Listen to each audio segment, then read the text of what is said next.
కవిత గారు మనకు మధు తెలంగాణ ఆర్టీవీ రాష్ట్ర శ్రీనివాస్ V6 అక్క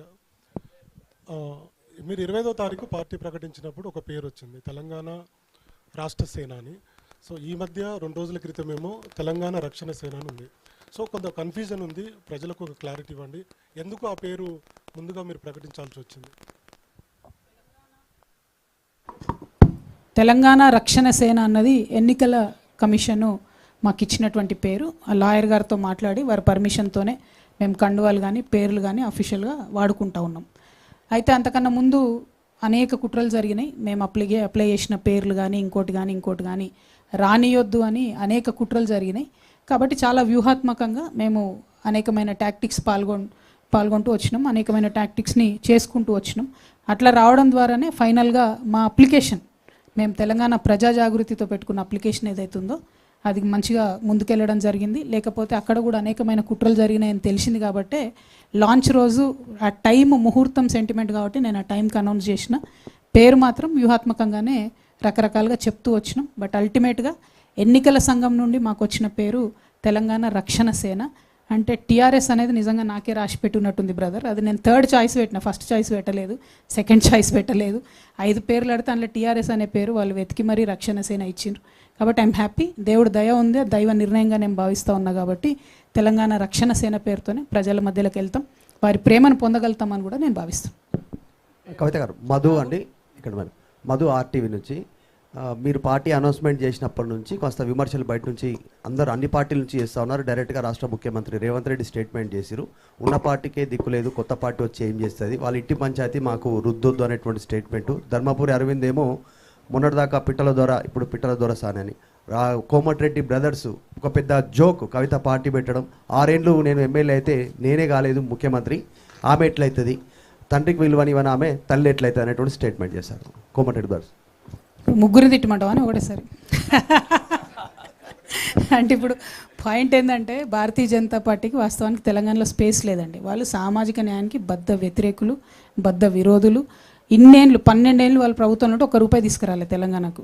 ఎవరైతే విమర్శ చేసిన అరవింద్ మా కర్మగాలి, మా నిజామాబాద్ ఎంపీ, ఆయనకి నేను మళ్ళీ చెప్తున్నా, మీరు బుద్ధి తెచ్చుకోండి బ్రదర్, కొంచెం ఇప్పటికన్నా ₹2 పట్టుకురండి, మన రాష్ట్రానికి తీసుకురండి. మీ ప్రధానమంత్రి గారు పోయినసారి ఎన్నికలలో పాలమూరుకు వచ్చి పాలమూరు రంగారెడ్డికి నేను ప్రత్యేక హోదా, నేషనల్ స్టేటస్ ఇస్తా అని చెప్పి అది పట్టుకరండి జరా.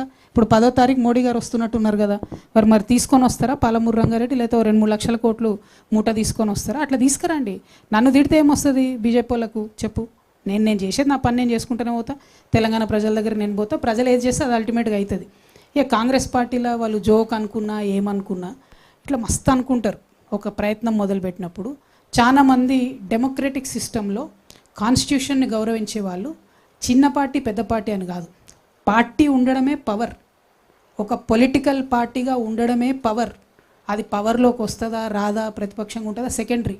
పార్టీ నడిపేటోళ్ళ సిన్సియారిటీని బట్టి ఆ పవర్ ఏందో తెలుస్తుంది మీకు. ఆ పవర్ ఏందో ఖచ్చితంగా ఇవ్వాలి. నన్ను జోక్ అన్న వాళ్ళకు కాలమే సమాధానం చెప్తుంది. పర్సనల్గా ఒక్కొక్కరికి నేను సమాధానం చెప్పాల్సిన అవసరం లేదు. కానీ బీజేపీ వాళ్ళకి మాత్రం నేను చెప్పేది ఏంటంటే 10వ తారీఖు మీ ప్రధానమంత్రి గారు వస్తున్నారు కాబట్టి కొంచెం నిధులు మోసుకురమ్మని చెప్పండి, కొంచెం పాలమూరు రంగారెడ్డికి స్టేటస్ ఇవ్వమని చెప్పండి, బీసీ బిల్లు పెండింగ్ ఉంది దాన్ని తీసుకురమ్మని చెప్పండి. మహిళా బిల్లును అక్కడ తెలిసి ఫెయిల్ అవుతుందని తెలిసి మహిళా బిల్లు ఇంట్రడ్యూస్ చేసిన బీజేపీని మాత్రం ఈ దేశ మహిళలు క్షమించరు, తెలంగాణ మహిళలు అసలుకే క్షమించరు. కాబట్టి ఆ మహిళా బిల్లును జర క్లారిటీ తీసుకొని రండి తప్పితే నా మీద విమర్శ చేస్తే ఏమొస్తుంది. రాహుల్ జీ జీ బోలి. అక్క నేను కరుణాకర్ 10 టీవీ అక్క, కరుణాకర్ 10 టీవీ. హలో. మీరు ఇప్పుడు ప్రస్తుత పరిస్థితుల్లో అప్పు చేస్తే కానీ అభివృద్ధి సంక్షేమ కార్యక్రమాలు అమలు చేయని పరిస్థితి మన రాష్ట్ర ఆర్థిక పరిస్థితి. అటువంటి సమయంలో మీరు ప్రకటించిన పాంచజన్యంలో ప్రధానంగా 2 ఉచిత వైద్యం, ఉచిత విద్య. అంటే మీరు ప్రైవేటు స్కూళ్లకు, ఇన్స్టిట్యూషన్స్కి ఫీజులు ప్రభుత్వం కడుతుందా, ప్రైవేట్ హాస్పిటల్స్కి ప్రభుత్వమే ఫీజులు చెల్లిస్తుందా, ఎట్లా మీరు దాన్ని కొంచెం వివరించాలి? 100%. ఇప్పుడు చూడండి బ్రదర్, మీరు అన్నారు అప్పులు తెస్తేనే తెలియదని. ఇప్పుడు as on today this year Telangana expected revenue GST నుంచి ఒక 60,000 కోట్లు వస్తుంది బ్రదర్, ఎక్సైజ్ నుంచి ఒక 50,000 కోట్లు వస్తుంది, పెట్రోల్ అమ్మకాలతో ఒక 19,000 కోట్లు వస్తుంది, ఈ ఇండస్ట్రీస్ ఇచ్చే ట్యాక్స్తో ఒక 10,000 కోట్లు వస్తుంది, నాన్ ట్యాక్స్ రెవెన్యూ ఒక 35,000 crores వస్తుంది. అట్లా ఇప్పుడు మైనింగ్ దీని నుంచి ఒక 8,000 కోట్లు వస్తుంది. సో ఇట్లా మళ్ళీ స్టేట్ డెవల్యూషన్ నుంచి వచ్చే డబ్బులు అవి సపరేట్ వస్తాయి. ఇవన్నీ కూడితే మీకు దాదాపుగా 60-50 1,80,000 కోట్ల దాకా మీకు డైరెక్ట్ మన కళ్ళ ముంగటనే కనబడుతుంది. అంటే 1,83,000 కోట్లు కాకుండా ఎప్పుడు ఎవ్రీ ఇయర్ మనము డెఫిసిట్ పూరించుకోవడానికి దాదాపుగా 50,000 to 60,000 వరకు తెచ్చుకుంటూ ఉంటాం అప్పులు. అది చేయాలి కూడా, అప్పులు తెచ్చుకుంటుంటాం, రొటేషన్ అవుతూ ఉంటుంది. సో ఇందులో మనం అప్పులు కట్టేది పోగా, పెన్షన్లు కట్టేది పోగా, ఉద్యోగుల జీతాలకు ఇచ్చేది పోగా, any government will have a wiggle room of about 1 lakh rupees, 1 lakh crore rupees, 1,00,000 కోట్ల రూపాయలు ప్రతి ప్రభుత్వానికి ఉంటుంది. నేను పోయిన ఉగాదికే బడ్జెట్ ప్రవేశపెట్టాను. అందులో కూడా మేము ఏం చెప్పినాం, విద్యకు వైద్యానికి పెద్దపీట మనసుంటే వేయొచ్చు. అందుకే నేను అనేది మదర్లీ టచ్ ఉండాలి, అమ్మతనం ఉండాలని అనేది. ఎందుకంటే అత్యంత ఎక్కువగా ప్రజలు ఇలా బాధపడుతున్నది విద్యా వైద్యం. ఖచ్చితంగా ప్రైవేట్లో కూడా ఫీజులు ఎంత ఘోరంగా పెరుగుతున్నాయండి. పోనీ మీరు ఫీజులు ఇయ్యరు, ఫీజు రీఎంబర్స్మెంట్ ఇయ్యరు, ఒక జీవో ఇవ్వండి దమ్ముంటే. నేను కాంగ్రెస్ గవర్నమెంట్ని సవాల్ చేస్తాను, ఒక్క జీవో ఇవ్వండి, ఈ ఇయర్కి నో ఫీజు హైక్ అని ఒక్క జీవో ఇవ్వండి.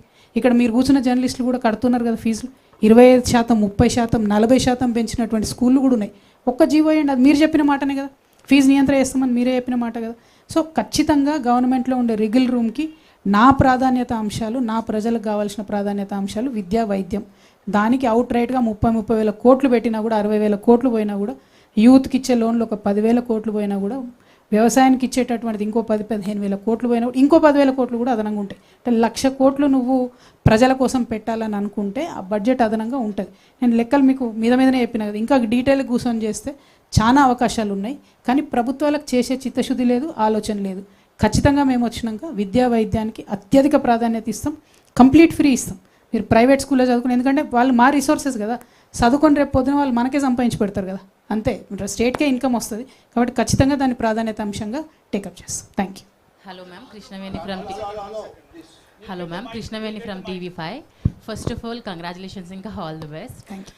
అండ్ మీరు ఇప్పుడు మీ డాడ్ కాదు బీఆర్ఎస్ అధినేతని ప్రశ్నించాను, నేను విమర్శించాను అంటున్నారు. గత 10 ఏళ్లలో ఇదే పని చేయడానికి మీకు ఏం అడ్డొచ్చింది, ఇప్పుడు ఏం రిలీఫ్ ఇచ్చింది? థ్యాంక్ యూ అమ్మ. ఫస్ట్ ఆఫ్ ఆల్ ఉమెన్ కాబట్టి కంగ్రాచులేషన్స్ చెప్పింది. మా అన్నలు ఎవరు అడిగిన వాళ్ళు క్వశ్చన్స్ ఒక్కరు కూడా కంగ్రాచులేషన్స్ చెప్పలేదు. This point is very well noted. మా పట్ల జరుగుతున్న వివక్షను మేము తప్పకుండా గుర్తుపెట్టుకుంటాం. Second thing, you are very right అమ్మ. As a part of a system, ఏదైనా పార్టీలో ఉన్నా, ఒక ఆఫీస్లో ఉన్నా, ఉదాహరణకి ఇలా మీరు TV5లో పనిచేస్తున్నారమ్మ, మీ చైర్మన్ గారు తీసుకున్న నిర్ణయం మీకు ఏదైనా నచ్చదు అనుకోండి, వెళ్ళి చైర్మన్ ఛాంబర్లో చెప్తారు, సార్ ఇది బాగాలేదు సార్, కింద రెస్పాన్స్ బాగాలేదని. ఎట్ ఎనీ కాస్ట్ రెస్పాన్స్ బాగున్నా లేకపోయినా మీరు ఆ ప్రోగ్రామ్ చేయాల్సిందే అంటే చేస్తారు కదా, ఎందుకంటే ఆ పార్ట్ అండ్ పార్సల్ ఆఫ్ TV5లో మీరు ఉన్నారు కాబట్టి చేస్తారు. నేను part and parcel of KCR గారి పార్టీలో ఉన్నప్పుడు అనేక అంశాలు వోకల్గా వారికి చెప్పిన, కొన్ని అంశాలు ప్రూఫ్స్తో సహా జరుగుతున్నటువంటి అవినీతి మీద, జరుగుతున్నటువంటి అక్రమాల మీద ప్రూఫ్స్తో సహా కూడా ఇవ్వడం జరిగింది.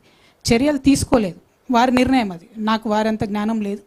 మా బాస్గా ఉన్నటువంటి వ్యక్తి తీసుకున్న నిర్ణయానికి కట్టుబడ్డం అన్నది డెఫినెట్గా ఆ టైంలో నా డ్యూటీ, చేయాల్సింది, చేసిన నేను నా డ్యూటీ.